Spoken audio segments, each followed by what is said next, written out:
Shalom, selamat siang Bapak Ibu Saudara yang terkasih di dalam nama Tuhan Yesus. Pada hari ini saya akan mengajak Bapak Ibu Saudara untuk belajar firman Tuhan. Karena ini adalah bulan Agustus dan kita banyak membahas tentang kemerdekaan. Saya akan beri judul firman Tuhan pada hari ini tentang merdeka dari kekhawatiran, supaya kita bisa memaknai bulan Agustus ini, memaknai kemerdekaan ini dengan spirit merdeka dari kekhawatiran. Nah, mari kita akan lihat di dalam Lukas pasal 10 ayat 41. Alkitab berkata seperti ini. Lukas 10 ayat 41. Tetapi Tuhan menjawabnya, "Marta, Marta, engkau khawatir dan menyusahkan diri dengan banyak perkara." Saudara, ayat ini menceritakan bagaimana kekhawatiran yang dialami oleh Marta pada waktu itu. Pada waktu itu Tuhan Yesus hendak berkunjung ke rumah Maria dan Marta. Ketika Yesus datang, Maria duduk di kaki Tuhan. Dan ketika Tuhan Yesus datang, Marta justru sibuk dengan hal-hal yang lain. Marta sibuk tentang makanan apa yang disukai oleh Tuhan. Marta sibuk tentang masakan apa, tentang minuman apa, tentang hal-hal yang sifatnya sementara, saudara. Sementara Maria, dia mengambil bagian yang terbaik, yaitu duduk di dekat kaki Tuhan dan mendengarkan setiap nasihat-nasihat Tuhan. Nah, saudara, pada waktu itu Marta, Alkitab katakan dia pusing ke sana kemari, mungkin mengambil makanan, mengambil minuman, mengatur tempat, mengatur kursi, mengatur meja. Marta waktu itu sibuk menyibukkan diri. Nah, Tuhan Yesus akhirnya menegur Marta dengan berkata di dalam Lukas pasal 10 ayat 41, "Marta, Marta, engkau khawatir dan menyusahkan diri dengan banyak perkara." Nah, saudara, Yesus menegur Marta karena bagi Tuhan Yesus, Marta itu khawatir, sehingga dia memusingkan diri dengan banyak perkara. Nah, dari ayat ini kita bisa melihat bahwa ketika Marta khawatir, maka dampaknya dia memusingkan diri dengan banyak perkara yang tidak penting. Marta khawatir Yesus tidak nyaman di rumahnya. Marta khawatir Tuhan Yesus tidak menyukai makanan yang disuguhkan. Marta khawatir Tuhan Yesus tidak menyukai vibes ruangan yang dia setting pada waktu itu. Sehingga karena kekhawatirannya, Marta ini sibuk ke sana kemari dan kehilangan bagian terpenting, yaitu mendengar nasihat Tuhan. Sehingga Tuhan Yesus menegur Marta dengan berkata, "Marta, engkau khawatir." Dan dampaknya ketika Marta khawatir, engkau menyusahkan diri, memusingkan diri dengan banyak perkara. Nah, saudara, dari ayat ini kita bisa melihat bahwa ketika seseorang dikuasai kekhawatiran yang berlebihan, ternyata hal itu akan memberikan dampak yang negatif di dalam kehidupannya, yaitu dia akan memusingkan diri, menyusahkan diri dengan hal-hal yang sifatnya sementara. Dari kisah ini kita bisa mengambil kesimpulan bahwa ketika seseorang dikuasai kekhawatiran yang berlebihan, maka akan menyebabkan orang itu pusing sendiri, susah sendiri, Bapak Ibu. Karena itu dalam kehidupan kita, mari kita jangan dikuasai kekhawatiran. Mari dalam hidup kita jangan sampai kekhawatiran kita berlebihan. Salah satu contoh di dalam Alkitab, seseorang yang dikuasai kekhawatiran berlebihan sehingga dia menyusahkan dirinya sendiri akhirnya adalah Saul. Alkitab berkata bahwa Saul itu iri dengan Daud.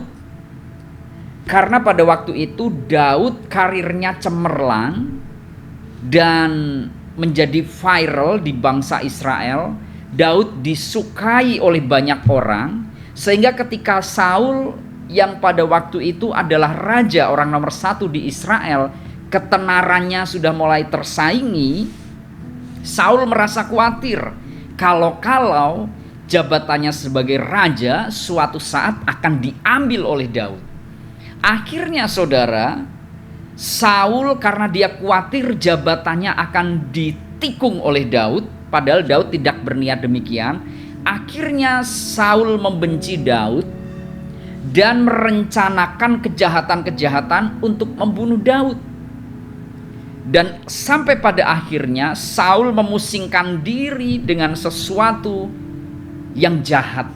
Saul menyusahkan dirinya sampai akhirnya karena dia jahat dengan Daud, singkat cerita, jabatannya sebagai raja diambil oleh Tuhan dan dialihkan kepada Daud. Nah saudara, mari kita belajar pada hari ini.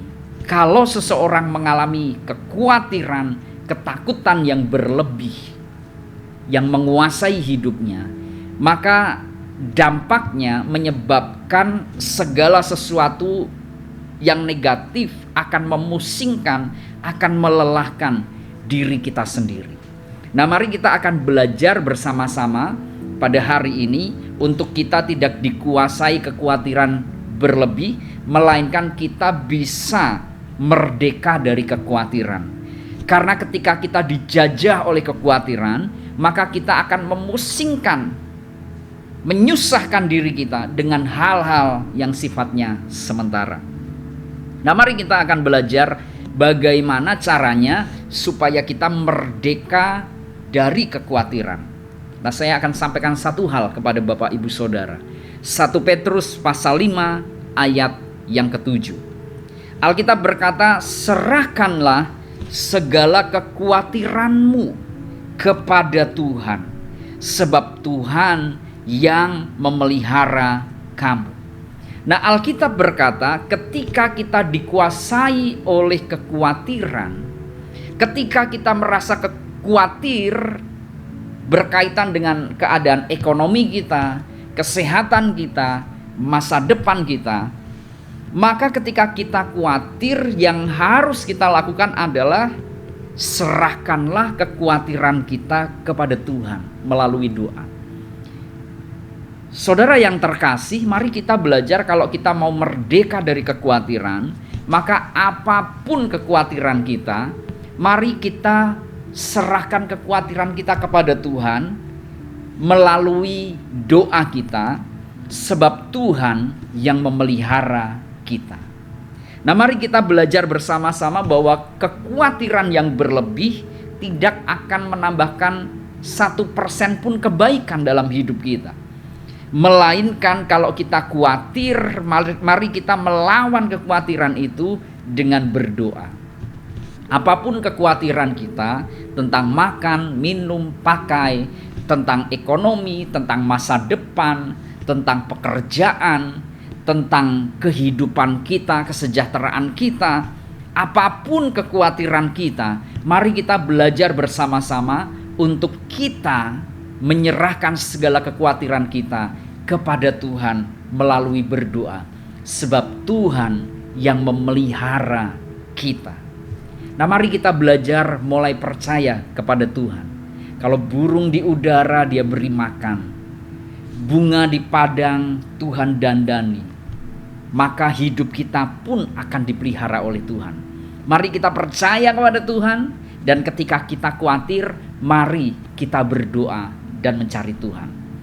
Saudara, apa yang dilakukan oleh Ayub ketika dia bangkrut dan ketika dia sakit? Ketika dia bangkrut, dia sakit, untuk mengatasi kekhawatirannya akan hari depan, Alkitab berkata ketika anaknya meninggal, ketika lembu sapinya, kambing dombanya semuanya mati, bisnisnya berantakan di waktu yang sama, yang dilakukan Ayub adalah dia sujud dan menyembah kepada Tuhan. Dia berdoa kepada Tuhan. Dia membawa segala permasalahan dan kekhawatirannya kepada Tuhan. Sehingga di Ayub pasal terakhir, Alkitab berkata, Tuhan memulihkan Ayub. Karena itu kalau kita khawatir, dalam kesehatan, keuangan, dan dalam pergumulan kita, mari jangan lupa untuk kita berdoa. Serahkanlah segala kekhawatiranmu kepada Tuhan, sebab Tuhan yang akan memelihara kita. Mari kita merdeka dari kekhawatiran dan mari kita percaya kepada Tuhan, sebab Tuhan memelihara kita sampai sekarang dan sampai di masa yang akan datang. Tuhan Yesus memberkati.